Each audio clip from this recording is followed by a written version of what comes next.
Isn't it great seeing a football team that actually has like an identity, a method, a way of playing football, a hunger, a passion in the way it plays? Hey guys, welcome back to the channel. First things first, please don't forget to like, subscribe, and tell a friend to tell a friend to tell a friend.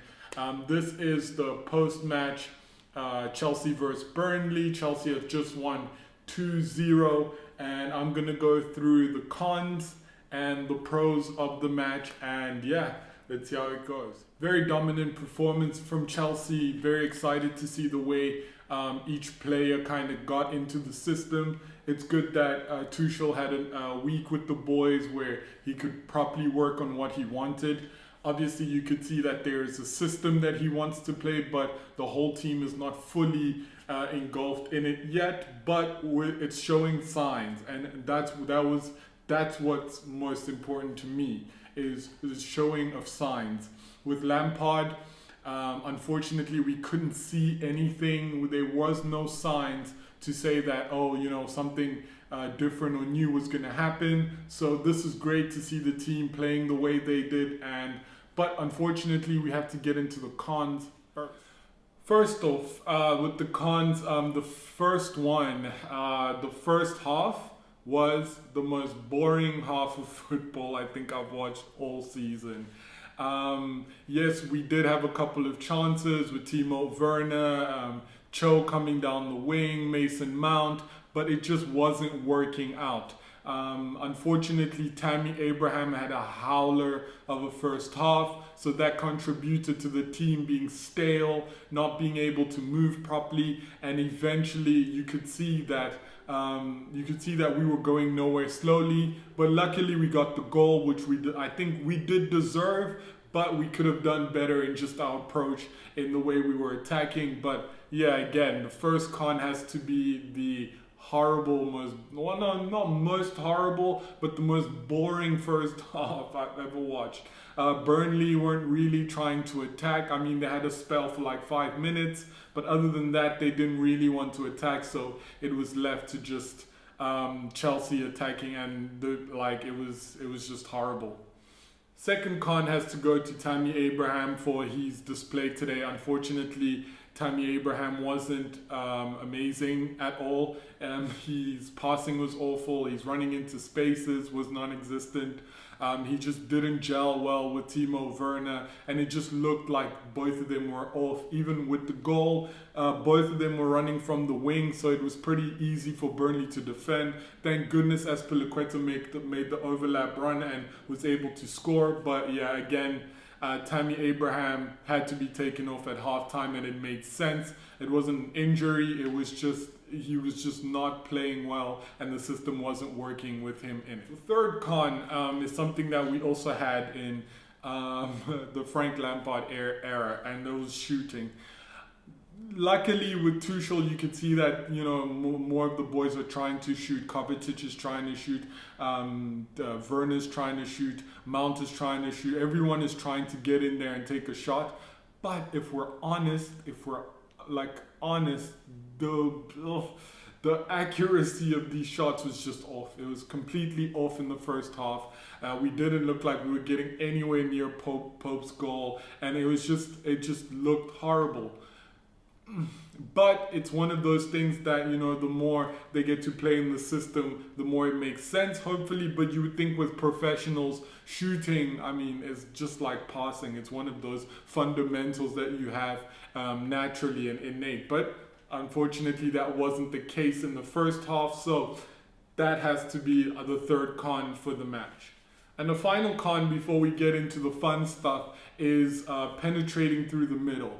I think a lot of our team has an issue with the first time pass.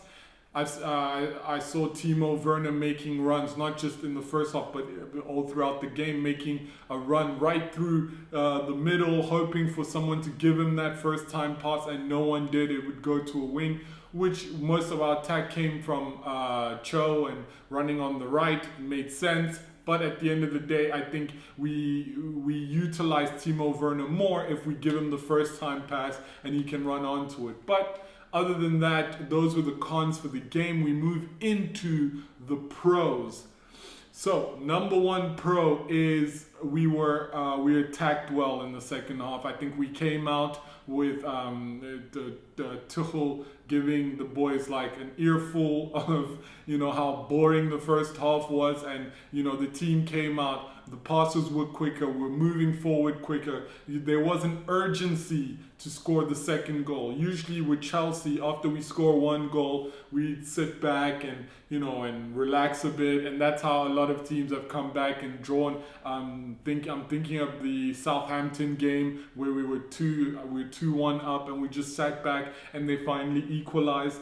So yeah, that's the first pro that I'm seeing, that I'm loving with TT, is the fact that he doesn't rest on one goal. He wants another one and another one, and it was good to see the team play like that until the end of the match. Second pro in this game against Burnley was the adaptability. When they came out into the second half, the removal of Tammy Abraham and bringing on Christian Pulisic, and the team just adapting and flowing better, and just being able to do that just within a 50 minutes chat was great. It was something good to see. It gives us that extra edge against other teams, even bigger teams like the Liverpools or Man Cities. If the first half isn't working, we can switch up something, change the formation, play Mount in certain areas or Kai Havertz in certain areas, and push Timo Werner up front, and things can change. And that's what happened in the second half, and it looked amazing. Moving on to the fun stuff. The two goals, starting off with Cesar Azpilicueta's goal. It was beautifully worked team goal, which is good to see. It's lovely when you get to see the whole team play together and move forward, and it was so fluid. And again, like I said earlier, Timo and Tammy Abraham were both coming from the wing, so they were out of the game already. So it was good that Azpilicueta came around and he just smashed that ball past Pope, who is an amazing goalkeeper. So for that ball to go in, it must have taken him by surprise firstly, and the speed and how hard it was hit probably made it even better. It looked good. And moving on to the second goal, I mean, what is there to say? We know Alonso can do that. We know Alonso is capable of putting in goals like this. He's done that before. It's not a surprise.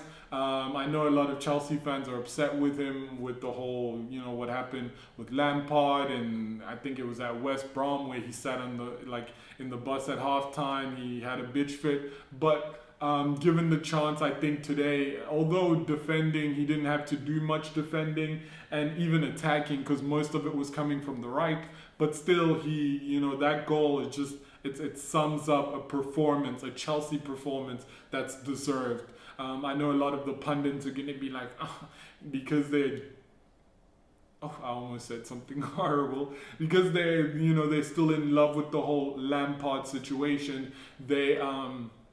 They're going to say, it wasn't that great, it wasn't anything special, blah, blah, blah, blah. But I think at the end of the day, the team did well, and Alonso's goal just showed with, Christian Pulisic doing the 1-2 with him and giving him back the ball, and the finish was amazing. I think this probably goal of the month for January, definitely. And yeah, they just looked good, and well done to the boys on that goal. It was amazing. Moving on to two players that should probably fight each other for the Man of the Match award. Starting off with Mason Mount. Mason Mount was incredible today. After the tactical change with taking Tammy off and bringing on Christian Pulisic, it gave Mason Mount the freedom to play as that number 10. And I think that's probably a natural role for him. And he just looked amazing. He made the right passes. He got the ball and he turned into the right spaces, looking for the play, being the creative player that we know Mason Mount can be, and he played it perfectly.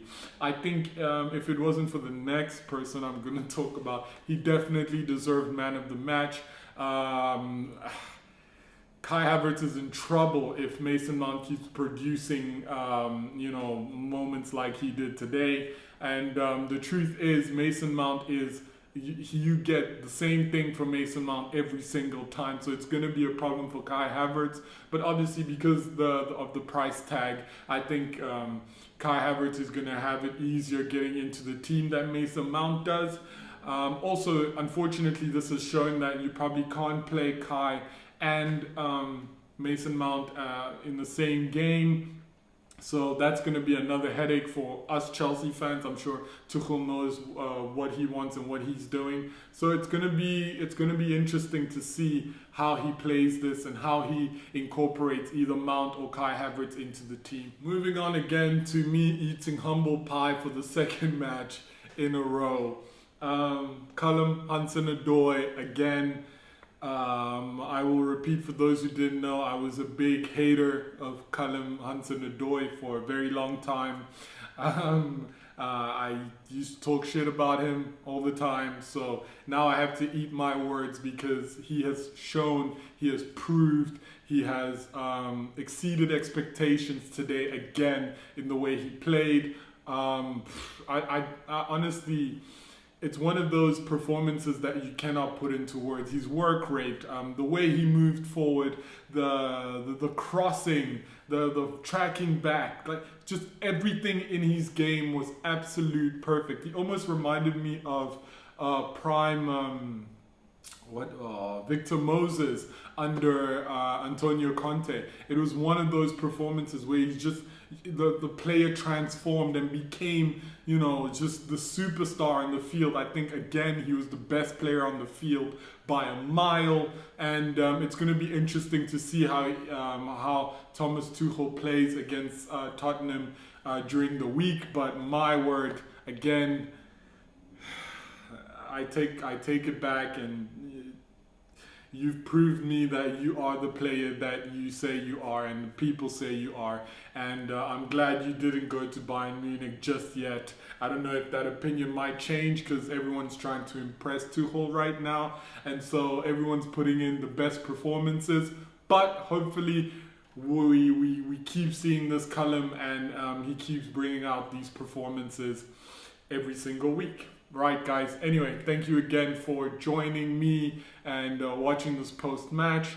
Hopefully during the week, I might get on here and chat with you guys about something that I've been doing a bit of research on. So we'll see you during the week sometime. And yeah, don't forget to like, subscribe, and I will see you soon. Peace.